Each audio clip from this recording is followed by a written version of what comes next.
In a significant step towards fostering transparency and community involvement, the Nant Energy Project hosted a stakeholders community engagement meeting at its power generation project site in Kisii. The meeting brought together key stakeholders including government officials, community leaders, and project representatives to discuss critical matters related to the development and impact of the energy project. The event featured prominent speakers including Dr. Kane Yonkela, the energy sector lead, who emphasized the transformative potential of the project for Sierra Leone's energy landscape. This is now one project where indeed President Bio in government look and support and because they get beaucoup problems. Then support and all the way, and I remember who can the groundbreaking ceremony, then talk about in young leadership and waiting in government do the last 7 years for make sure say the Waitman they agree for bring $420 million for this project. But not to all projects that we continue. And we therefore say that some projects they we good, we continue. Some projects we not good, we stop. Like Bumbuna too. We stop and like give an example. This project now 108 megawatts, $420 million. Bumbunas for be about 120 to 150, then say over 1 billion. You know, when you go Guinea, they don't do 2 hydro dam, then they for much less. How you go do 120, 150 megawatt project, you see over 1 billion. That means the project not correct. Now that make nobody not agree financer.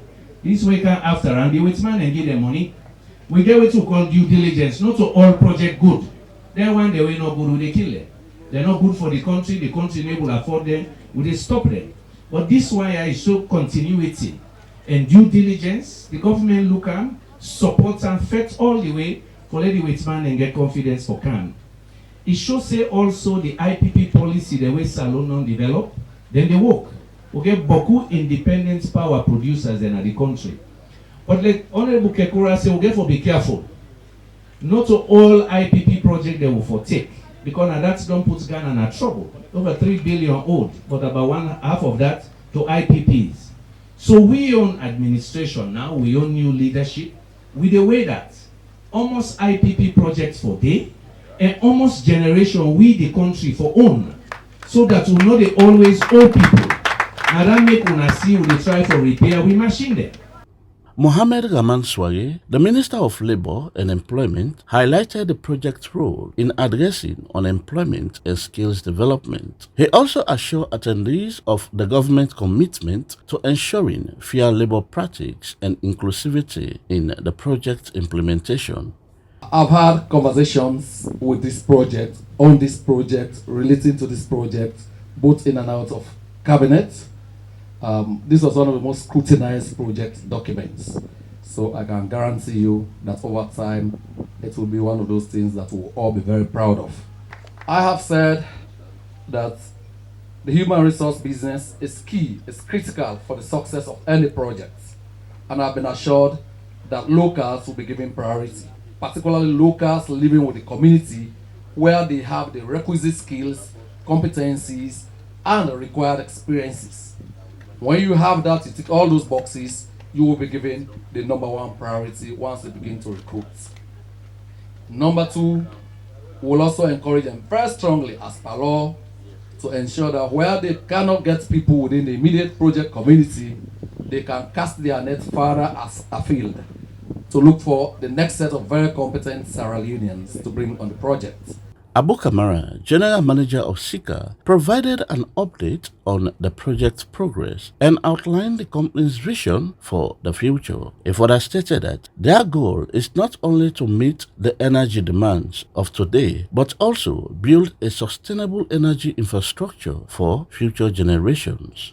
This project is named the Nant Power Project. It's 108.4 megawatts of a gas turbine plant that will be constructed in Kisii, right at this project site in Freetown. Back last year, around June of 2024, on this same project site, we had the honor of His Excellency the President, no less a person that actually turned the sun at this particular location, which means we actually broke ground for the construction of the project.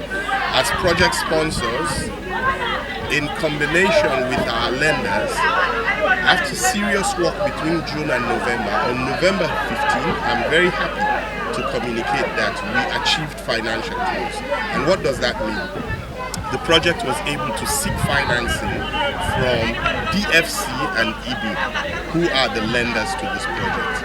And thus the reason why, as you look at the project site today, you see how much amount of demolition has happened, how much amount of renovation. Basically, the project has transitioned from the project development phase to the project implementation phase. Our goal is actually to sort of start commissioning the project by second quarter of 2027. What do we mean by that? We should be able to start testing the engines and giving out power.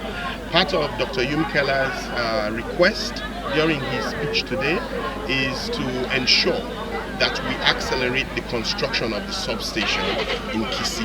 So the project is going to construct a substation wherein the energy that leaves the power plant goes through that substation for further distribution to both Wellington and Kleintown substations. So we adhere to that, and as a project company, we're going to make sure that happens.